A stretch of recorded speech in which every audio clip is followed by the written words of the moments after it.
Yes, सभापति महोदय, मैं रक्षा मंत्रालय की मांगों का समर्थन करने के लिए खड़ा हुआ हूँ। वर्तमान घटनाओं से पता चलता है कि संसार का हर देश अपनी सुरक्षा के बारे में चिंतित है और उसके लिए हर प्रयत्न कर रहा है। इस दृष्टि से अन्य देशों की तरह हमारे देश में भी रक्षा मंत्रालय का महत्व है। मुझे इस बात की खुशी है कि जहाँ अन्य मंत्रालयों की उनके पिछले साल के कामों के बारे में काफी आलोचना हुई है, वहाँ इस मंत्रालय की कम आलोचना हुई है। इससे पता चलता है कि मंत्रालय ने इस पिछले साल अच्छा काम किया है। मोटे तौर पर किसी भी देश की सुरक्षा नीति का लक्ष्य यह होता है कि दूसरे देशों, खासतौर से पड़ोसी देशों के साथ मित्रता के संबंध स्थापित हों और हम एक दूसरे के मामलों में हस्तक्षेप ना करें। लेकिन उसके साथ यह भी जरूरी होता है कि हम अपने देश की सीमा और अखंडता की रक्षा करें। इसलिए हमारे देश का यह कर्तव्य हो जाता है कि हम अपने पड़ोसियों के कार्यों पर पूरी नजर रखें, क्योंकि आज तक हमारे देश पर जो संकट आए हुए हमारे पड़ोसियों से आए हैं।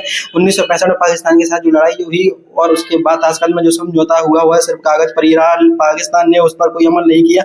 इस दृष्टि से बहुत जरूरी है कि हम अपने देश की सुरक्षा की हर तरह से व्यवस्था करें। हमारा देश दूसरों पर आक्रमण करना नहीं है, लेकिन हाँ, यदि हम पर कोई आक्रमण करे तो हम में इतनी शक्ति अवश्य होनी चाहिए कि हम उस पर डटकर सामना कर सकें। आप जानते हैं कि पिछले दिनों पाकिस्तान को अमेरिका और चीन से काफी मदद मिली है। रक्षा मंत्रालय की रिपोर्ट में भी कहा गया है कि पिछले साल अमेरिका और पाकिस्तान को 1500 करोड़ रुपए की फौजी सहायता दी है। आज जहां हमारे फौजी सामान के लिए अपने कारखानों की मदद से अपनी शक्ति बढ़ाने का प्रयत्न कर रहे हैं, वहां पाकिस्तान संसार के देशों से फौजी सामान खरीद रहा है। अपनी नीति के कारण अब वह सब देशों से लाभ उठा रहा है। मेरा सुझाव है कि हमको भी अपनी शक्ति बढ़ाने के लिए संसार के अन्य देशों से अधिक फौजी सामान खरीदना चाहिए। आज तिब्बत की सीमा पर चीन की 1.5 लाख फौज खड़ी है।